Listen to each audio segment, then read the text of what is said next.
Welcome to Chisel Compass, where deep-rooted wisdom meets the crossroads of faith, entrepreneurship, and mindset.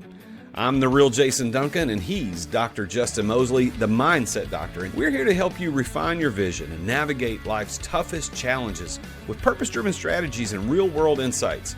Each episode, we're going to dive into faith-driven leadership, business growth, personal development, and the mindset shifts that drive lasting success. Now, whether you're building your business, enhancing your leadership skills, or pursuing personal growth, this podcast equips you with the tools and perspectives you need to lead with conviction and live with impact. This isn't just about where you're going, it's how you get there. So let's get started. Welcome to another episode of Chisel and Compass. Welcome back to Chisel and Compass. I'm one of your co-hosts for this show. I'm the real Jason Duncan, and sitting on the other side of the camera, on the other side of the internet today is the Mindset Doctor, Dr. Justin Moseley. What's up, Justin? Hey, glad to be here, man. Well, so today we're going to be navigating the waters of wealth, power, and freedom. And we're going to be guided by some ancient wisdom from the book of Proverbs. Now, this whole book, or this whole podcast rather, is designed to talk about the intersection between faith, business, and mindset. And so today we're going to be looking at some biblical stuff from the book of Proverbs, but I don't want you to get anything in your brain that this is just a Bible thumping podcast. This is about pulling out the wisdom that's been around for thousands of years, applying that to where we're at today, and what our mindset has to do with that. And we're going to be talking about this specific proverb, Proverb 22:7, that our good friend, old Dave Ramsey, uses all the time to tell people to stay out of debt. And that's this: the rich rules over the poor, and the borrower is slave to the lender. Now, you've heard it. I'm sure you have. But this verse isn't just a casual observation, although it is an observation.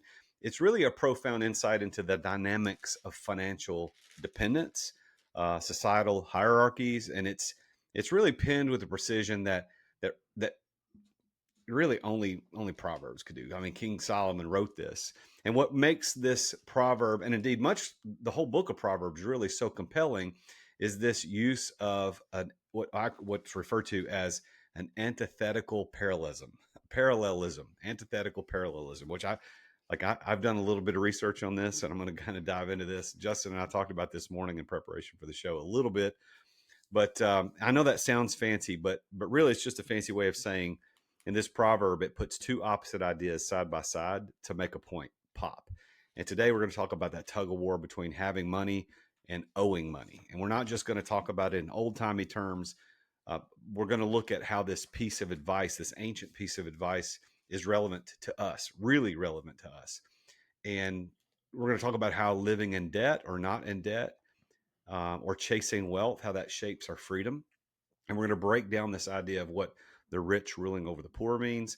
But specifically, we want to really talk about how this is the borrower really slave to the lender in all circumstances. Is that what it means? So, we're living in a world today where it's very easy to spend money on things that we can't afford, things that we don't need, to impress people that we don't like. And I think Dave even talks about that too on his podcast. You're buying things you don't need with money you don't have to impress people you don't like, which is true. Yep. So that's where this proverb kicks in. That's why he uses it a lot, in my opinion. And I think Justin agrees with me, although he can speak for himself. I think it's a misapplication of that verse.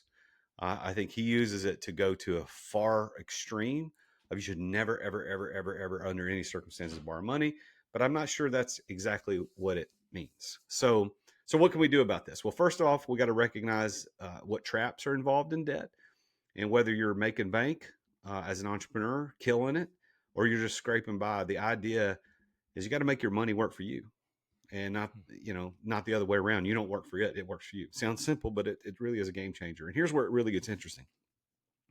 We're gonna talk about Justin's perspective and my perspective as two dudes who've been entrepreneurs, who've been broke, who've been wealthy, who've been a little bit of in between.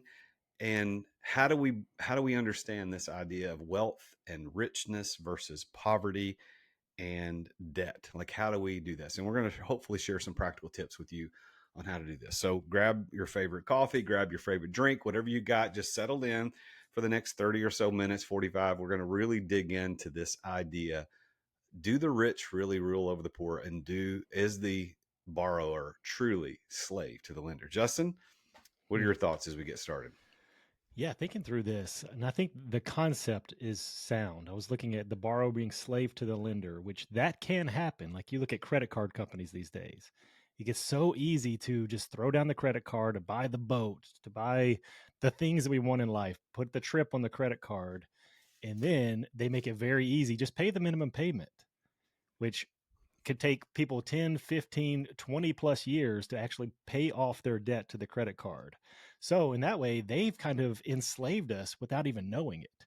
Hmm. So that's one way to look at it, is like, man, it's kind of, man, they will be indebted to me forever as a credit card company. If I could just get them, and now they get kids in college. Oh, sign up for this free credit card, no interest for a certain amount of time. Their college kids are like, oh, this is free money. So I understand where Dave is coming from as far as overall, it is a sound principle. Just like all of these proverbs, they are very sound principles. But as me and you were talking this morning, it's not a law. And that's where, if you look at the Proverbs, I was also going back to Proverbs 20:13. It says, do not love sleep or you will become poor. Well, it doesn't say like you can never sleep. It says, do not love sleep so you can become poor. And we can go back to the context too of nowadays, the research is there of why you need to sleep. And yes, I do love my sleep, but the concept is I still get to work. I don't become lazy and just lay around in bed all day and just say, I'm going to sleep and hope I become successful. So I think the same concept applies to what we're talking about today. The borrower being slave to the lender is a genuine principle that, yes, it makes sense, but I believe there is times that we can leverage debt for our own benefit. We had coffee this morning as we do most weeks, and I was driving home, and as I was driving home, I was just had my phone on YouTube, and I just did a voice search because it's not safe to type and drive, people. But I did a voice search of uh, the the borrower slave to the lender on YouTube. Just wanted to see what was out there, and I looked at, I don't know, a dozen videos, and not one of them was debunking it. Not one of them was kind of giving the antithetical, kind of the other side. They were Mm. all talking about how terrible debt is, and I think that's what we go straight to. But I believe that besides diving into that, what's interesting to me is that how really I think we got to understand how Proverbs is written, and what. So there are literary devices that we don't use today. There are six specific literary devices that the writers of Proverbs use. One of them is a parallelism, which is it's really the hallmark of all Hebrew poetry. And what it does, it involves constructing lines of verse that relate to each other or enhance or compare concepts. So um, when we look at Proverbs, we got to be very careful to understand that they're written for a specific kind of overall literary purpose as much as anything, direct instruction. Now, the parallelisms in Proverbs, there's three different types. There's a synonymous parallelism, which repeats the same idea in different words. So, like for instance, Proverbs 18:21 says, "Death and life are in the power of the tongue, and those who love it will eat its fruit." So it gives these two ideas. They're synonymous parallelisms. Then there's the antithetic parallelism, sorry, easy to say, right?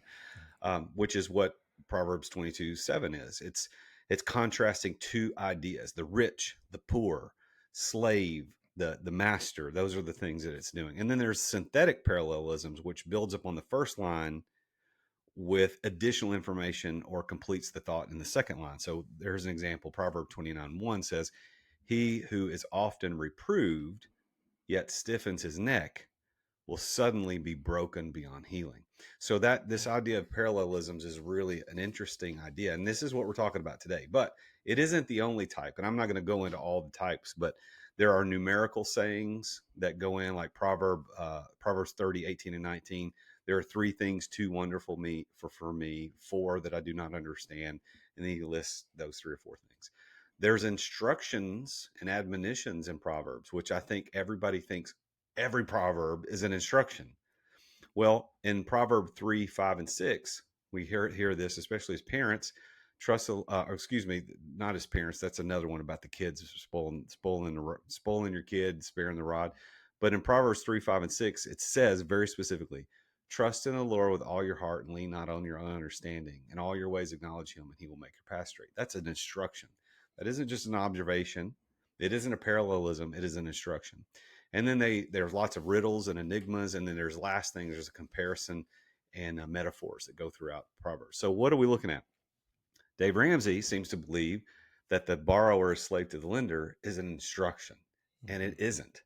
Now, does that mean you should go into debt? Not, no, that's not what it means.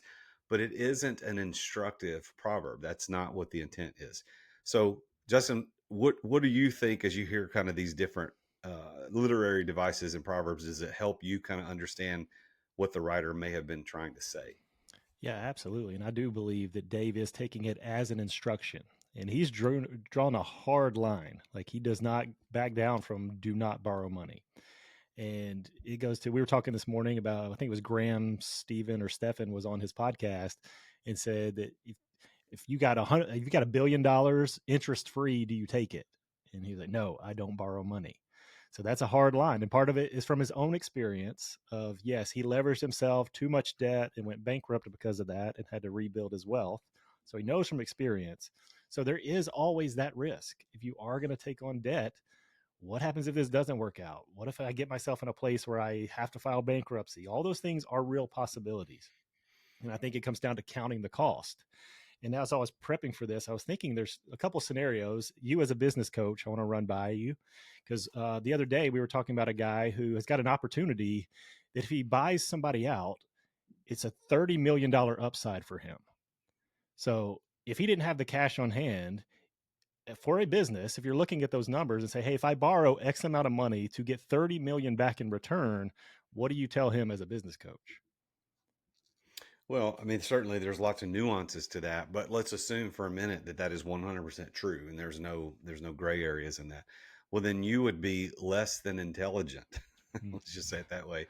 Less than intelligent to not borrow money in order to have a $30 million upside, assuming that you're not having to borrow more than $30 million. So Right. let's say you had to borrow 10 million and you know that at the end of the day you're going to have 30 million come in. Well, then that puts you 20 million to the good. So if that's true, you're less than prudent, less than smart to do that. But if you take Dave's hardline stance, you wouldn't do it at all. And I would say, well, if you don't do it at all, what impact are you missing out on? I mean, you Mm. can't bless people without doing that. That's the way I see it.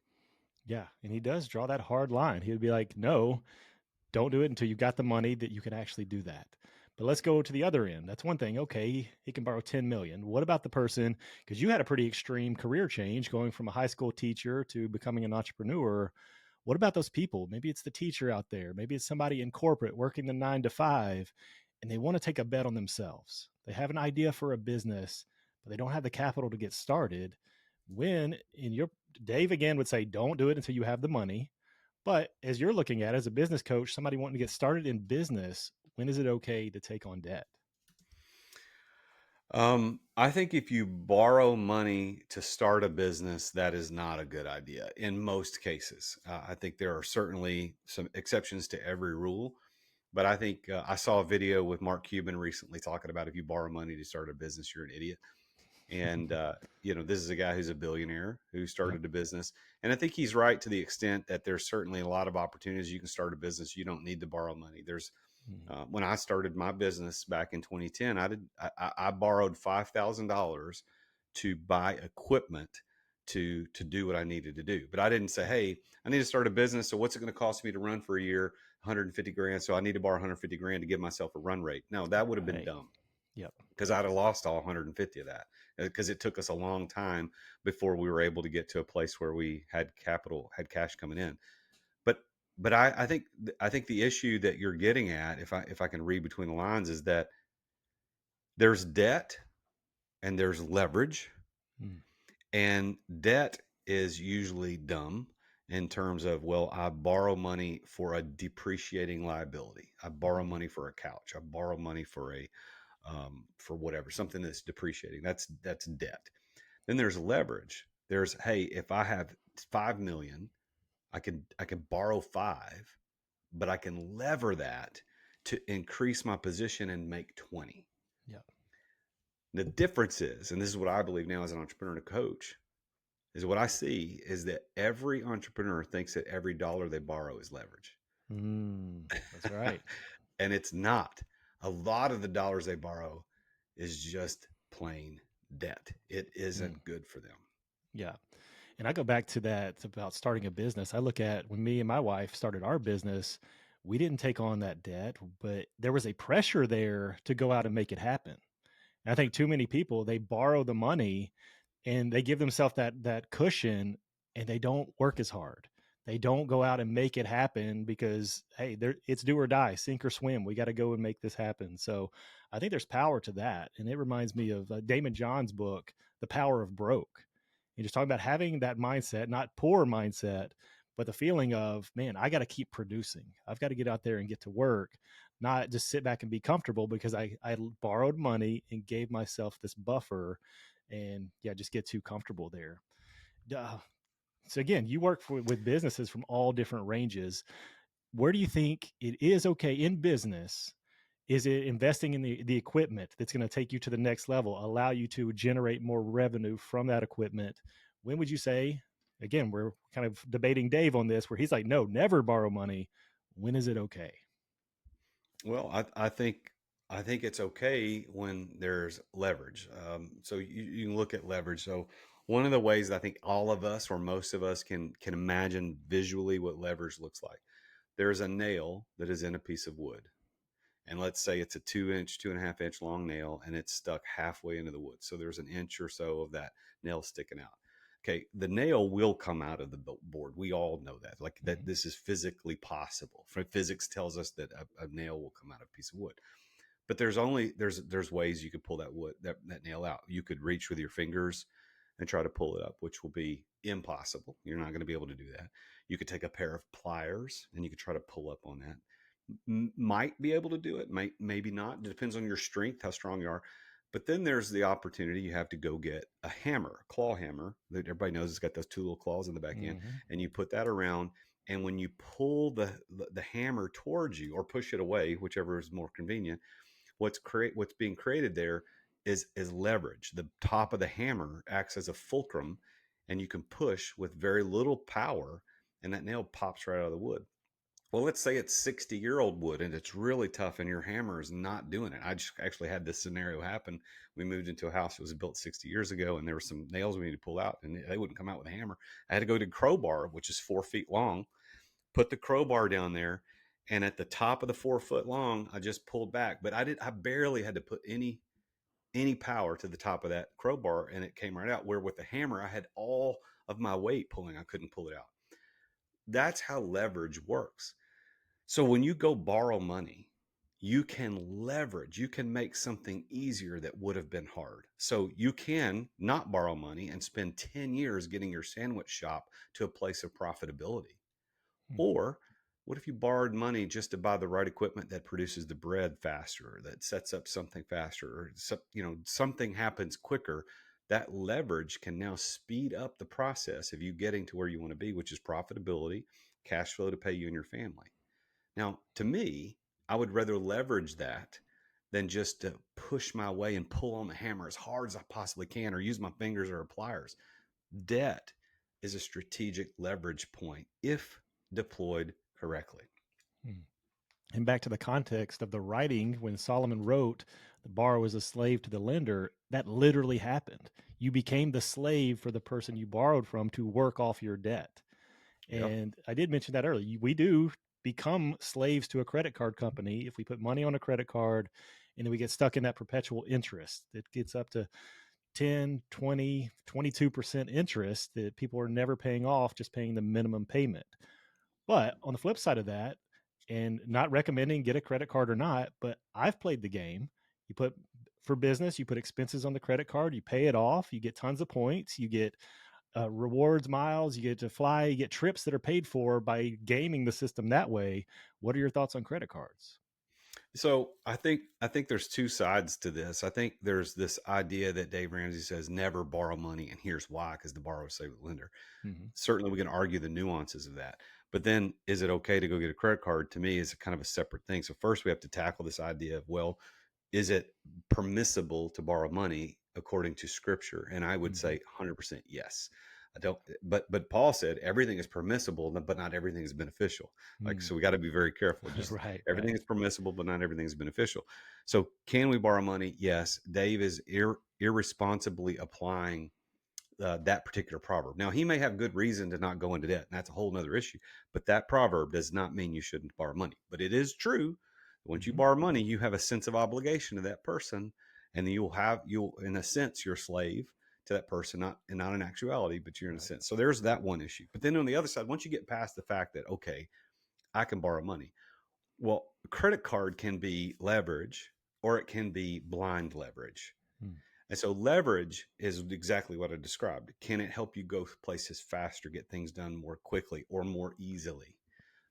Okay, perhaps. But a lot of people take out credit cards as businesses, and there's blind leverage, what I call blind leverage. And blind leverage can destroy a business because if you don't understand debt to profit ratio, you could get yourself in a hole really quickly. Hmm. The rule of thumb, although not applicable to everybody, is that for every dollar borrowed, if you can't make at least $1.25 back in debt to profit ratio, then that's probably blind leverage. You can call it leverage all you want. So, for example, if you get a $10,000 credit card and you put $10,000 on that credit card, well, if all you did was get a $10,000 benefit, it's not really leverage. Like you deployed and reused capital, and you probably paid interest along the way, so you're actually negative. But if I can borrow 10 and make 12.5, or I can make 15, okay, now we're talking. Now my debt to profit ratio is moving in the right direction. And by the way, this is the same thing that us as entrepreneurs and business owners need to think about when we hire people.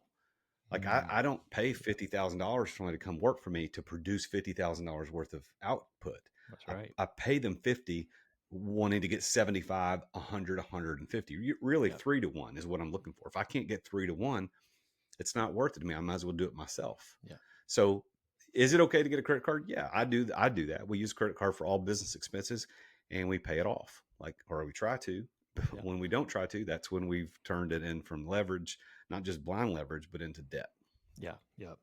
And then I think I want to get your opinion on this one too, because a lot of people, it comes down to your risk tolerance when you're looking at where am I putting this money down? If there's not, I can buy this piece of equipment that can generate this much money, I can look at that as leverage. But what about when you're betting on yourself? So earlier this week, I interviewed a guy who he was working in corporate America, hated his job, realized, hey, I don't want to retire from this and not being able to live my life. So for him, he shifted gears, say, okay, I'm going to become a speaker and a coach. And he didn't have the money to start a business because what he wanted to do, he went around to these different seminars and got into the rooms with different people that could connect him to get on stages. And for him, that worked out. So that's a risk. So one is like, what risk are you able to tolerate? But then what's your work ethic as well? I don't think people really factor that in as much as they should. Is it's not always going to work out for you. How do you count the cost of, hey, in something scenario like that, I'm betting on myself. I know I've got to spend money, I've got to travel, I've got to get around the people who can help me become successful, which is why, you got the Exeter Club. You get people in the room, ideas are generated, things can happen. What do you do when you look at risk like that? Well, I think there's a difference between investment and debt, but Mm. sometimes debt helps you with an investment.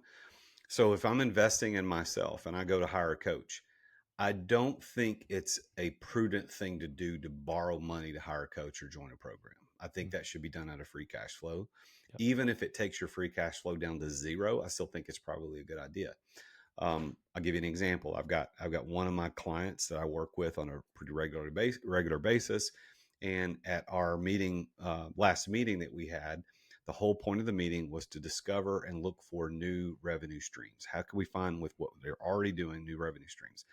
And in about an hour and a half, 2 hour meeting over dinner, we were able to uncover a $150,000 revenue stream that already exists with current people, like no new overhead, no new hires, nothing. Okay, so if that's $150,000 of revenue that comes in, and let's say the cost of doing that, let's say, is only 25 grand, because that's about right. I mean, for $25,000 in services provided, they could create $150,000 in revenue, which would be $125,000 in profit. Okay, he might have figured that out on his own at some point down the road, but because he paid me what he paid me, he was able to figure that out in a 2-hour dinner one time and one night. Yeah. So should he have borrowed the 100 grand to work with me to do that, or whatever he's paying me? Should he have borrowed that? No, but he did pull it out of free cash flow, and that free cash flow investment to me, in one meeting we found $150,000.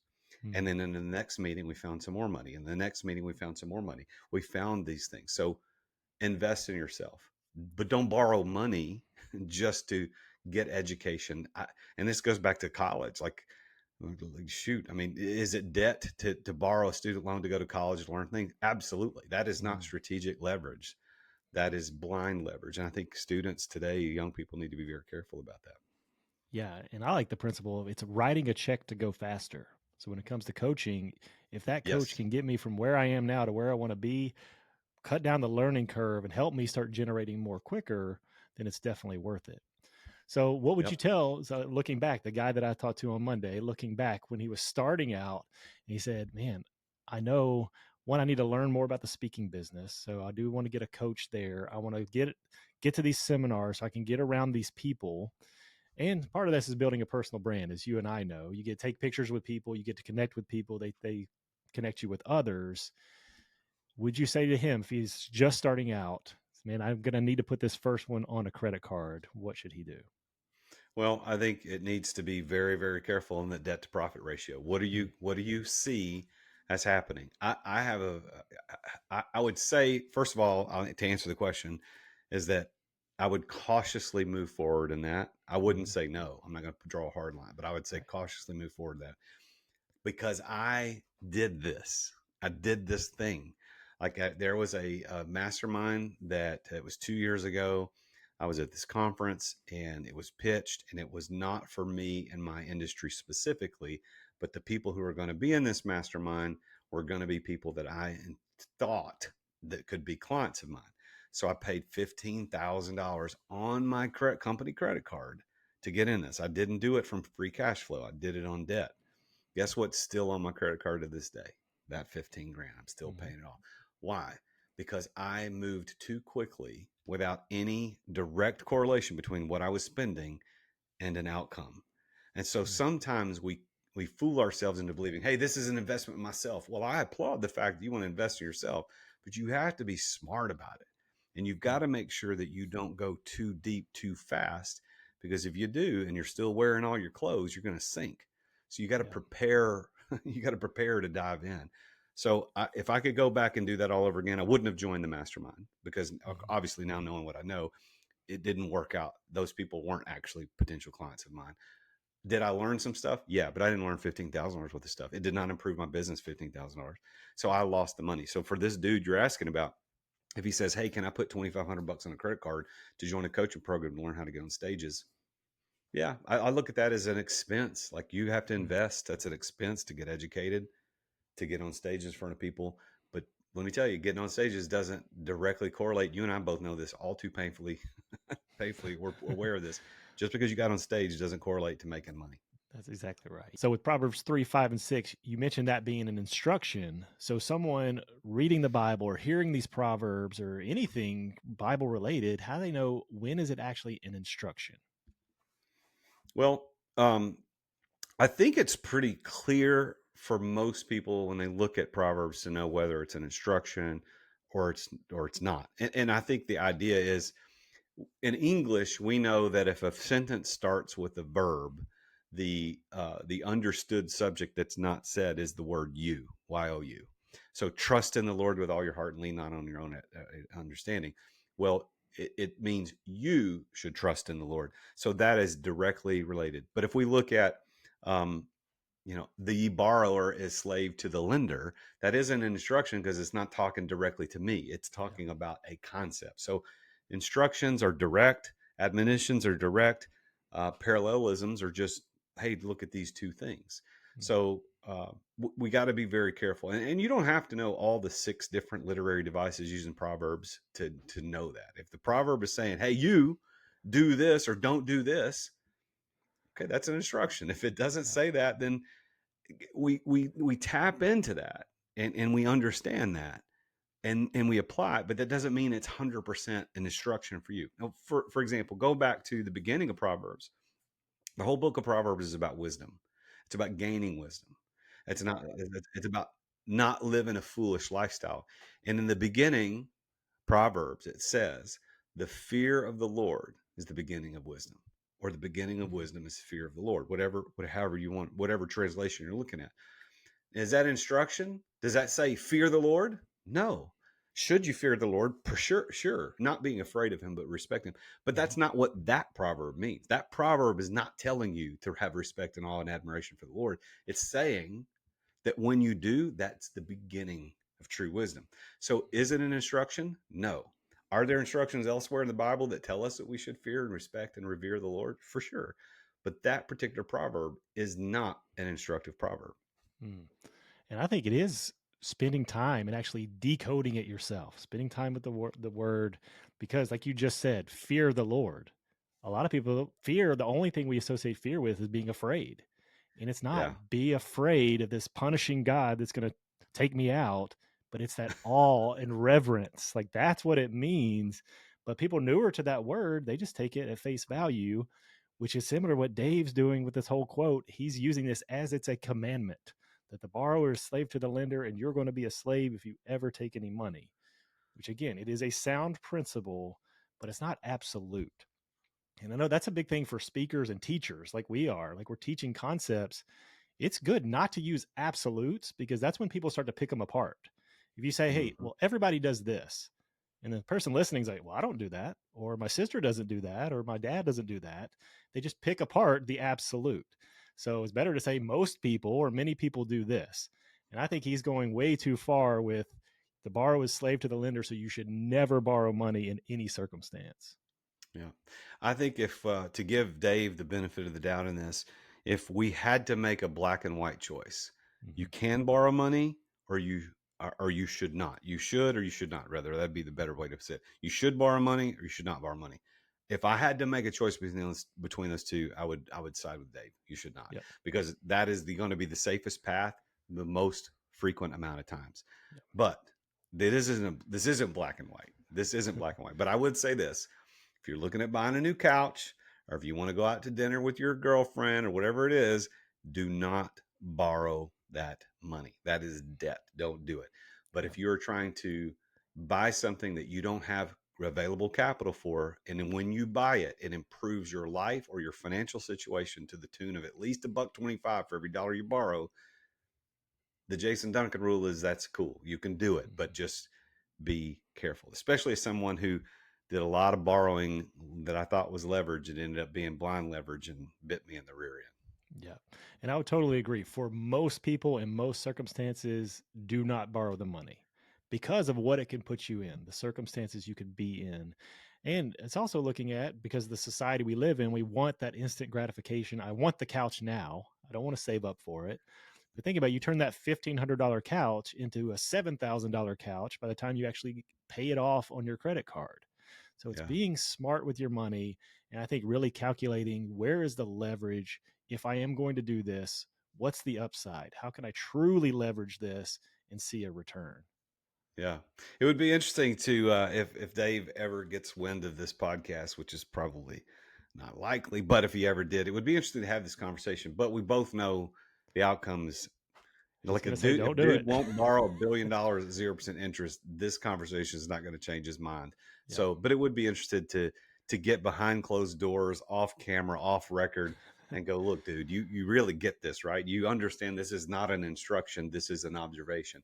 And he would probably say he does, and then he would go on to give lots of other evidence as to why you shouldn't borrow money.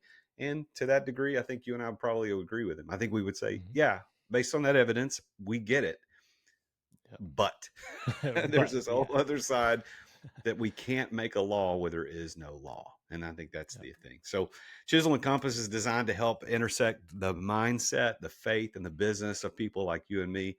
And I think this was an interesting conversation about this borrower being the slave to the lender.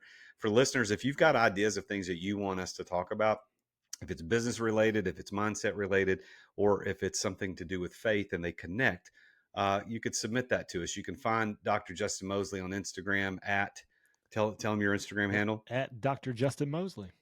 All right. And I'm at the real Jason Duncan. You can find us either of us there. You can send us a DM. We'll be happy to put it on the podcast. And we do these. This is episode number 3. So this is our first virtual episode. He's in Gallatin, Tennessee. I'm in White House, Tennessee, and our respective home offices doing this today.